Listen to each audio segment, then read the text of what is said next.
Albert Bandura. Saya ingin menyentuh sedikit tentang tokoh psikologi yang saya kagumi ini, iaitu Albert Bandura. Albert Bandura ni lahir pada 4 Disember 1925 di Mundare, Northern Alberta, Kanada. Dia terletak di belah-belah utara Kanada lah. Beliau juga menerima ijazah pertama dalam bidang psikologi di University of Columbia pada tahun 1949. Dan Albert Bandura ni raih PhD pertama dia psikologi klinikal pada tahun 1952. Kita kembali kepada topik asal. Teori pembelajaran sosial. Terdapat dua teori pembelajaran sosial, iaitu yang pertama teori pemodelan Bandura dan satu lagi teori proximity Vygotsky. Tapi hari ini saya akan tekankan tentang teori pemodelan Bandura.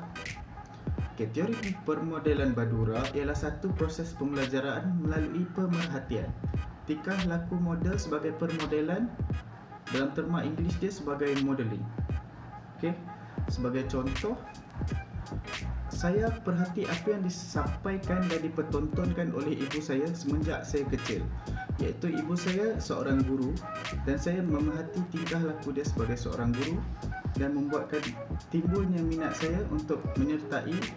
Dan saya seorang guru, jadi saya memerhatikan gerak-geri dia dari kecil. Saya sekolah bersama dengan dia, ikut dia, perhatikan tingkah laku dia, dan seterusnya dia menanam minat yang mendalam kepada saya terhadap bidang keguruan. Jadi dengan sebab itu saya berminat untuk menyambungkan bidang skop kerjaya saya untuk meneruskan ke bidang perguruan. Jadi langkah yang saya ambil, saya apply untuk belajar di Universiti Teknologi Malaysia untuk mengambil jurusan pendidikan sains sukan, dan alhamdulillah saya diterima.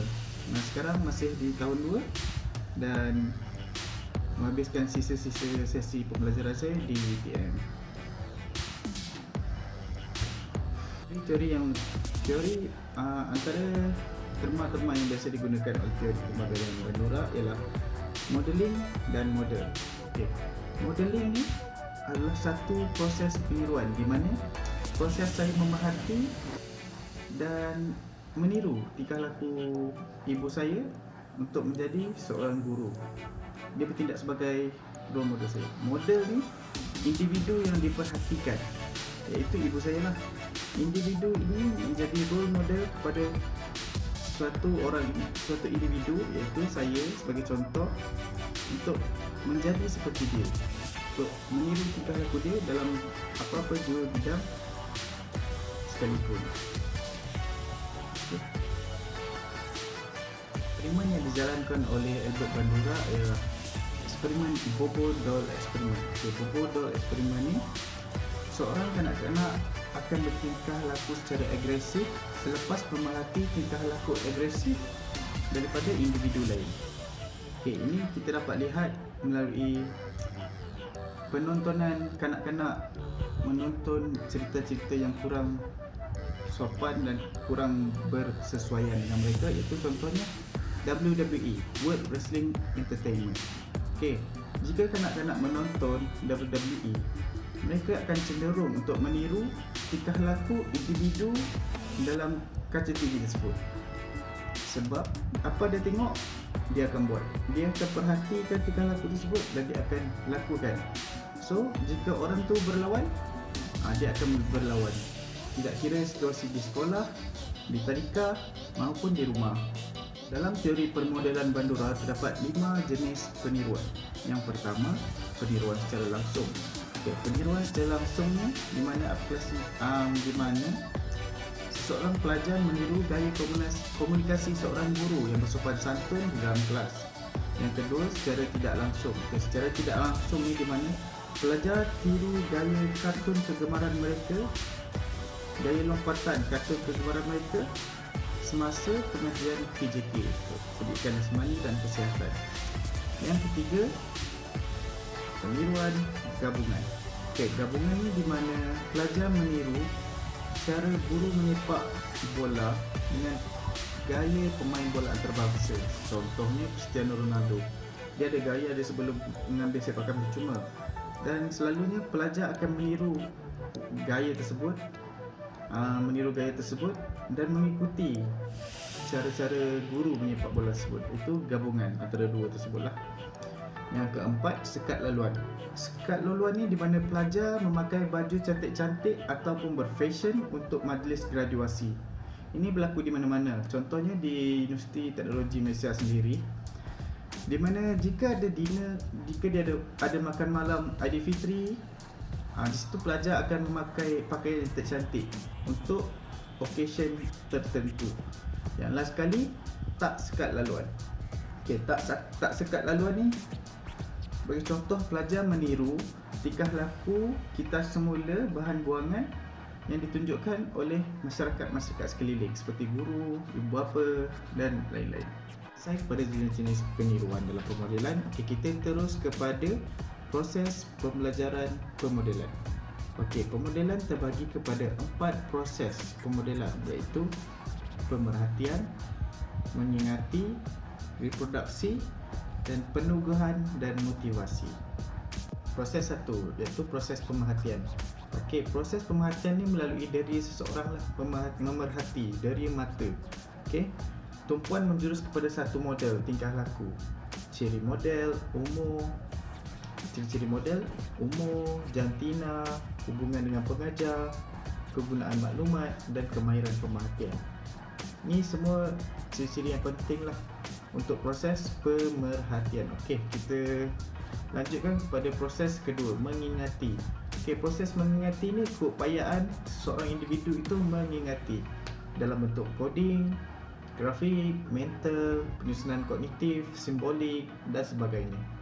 Okey, untuk proses yang ketiga, reproduksi. Menghasilkan image dan maklumat yang diperhatikan. Dia produce image dekat kepala dia berdasarkan apa yang ditengok, berdasarkan apa yang diperhatikan.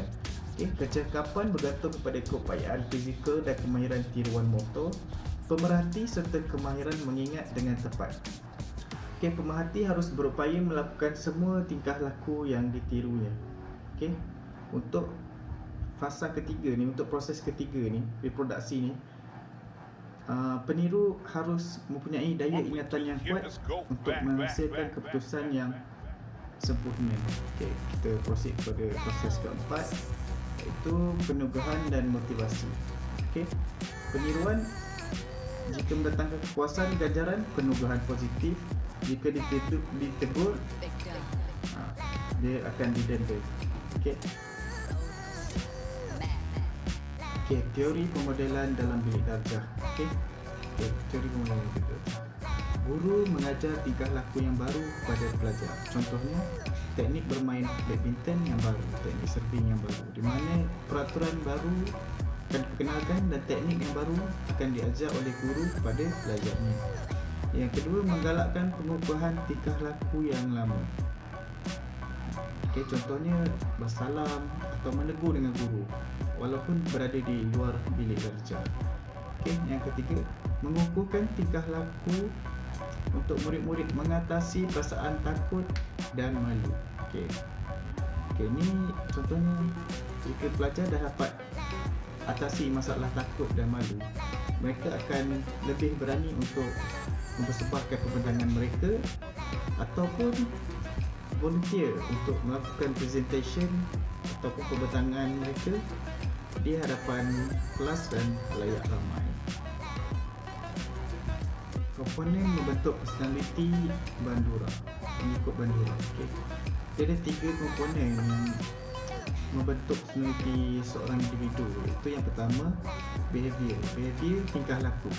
Tingkah laku ni, jika seorang dia akan mengikut perasaan, tingkah laku ceria, cepat marah, sabar, murah hati dan cemburu. Okey. Untuk komponen yang kedua, komponen environment, persekitaran. Persekitaran ni merangkumi ibu bapa, keluarga, guru dan rakan sebaya. Yang komponen yang terakhir ialah komponen personal cognition. Personal cognition ni kerangka kognitif. Kerangka kognitif ni merangkumi bahasa, imajinasi individu tersebut, critical thinking, creative thinking dan logical thinking mereka. Akhir sekali, kesan teori permodelan Bandura. Yang pertama, guru menjadi role model kepada pelajar. Demonstrasi guru hendaklah jelas dan menarik supaya boleh ditiru dengan mudah oleh pelajar. Contohnya, lukisan, graf tangan, tunjukkan seni. Pelajar harus guna rakan sebaya sebagai role model, tapi harus memilih role model yang baik, kerana jika ke arah kebaikan maka kita akan dapat kebaikan, jika ke arah keburukan mereka akan dapat keburukan. Guru boleh mengajar nilai murni dan watak sejarah dengan teknik main peranan dan simulasi, role play. Role play ni amat baguslah untuk dimainkan untuk dalam kelas sekarang, kerana mereka akan melakukan situasi sebenar atau melakukan semula situasi sebenar bagi memudahkan mereka untuk lebih faham dan memahami subjek-subjek tersebut. Sekian, Assalamualaikum warahmatullahi wabarakatuh. Salam sejahtera dan terima kasih. Sampai jumpa lagi.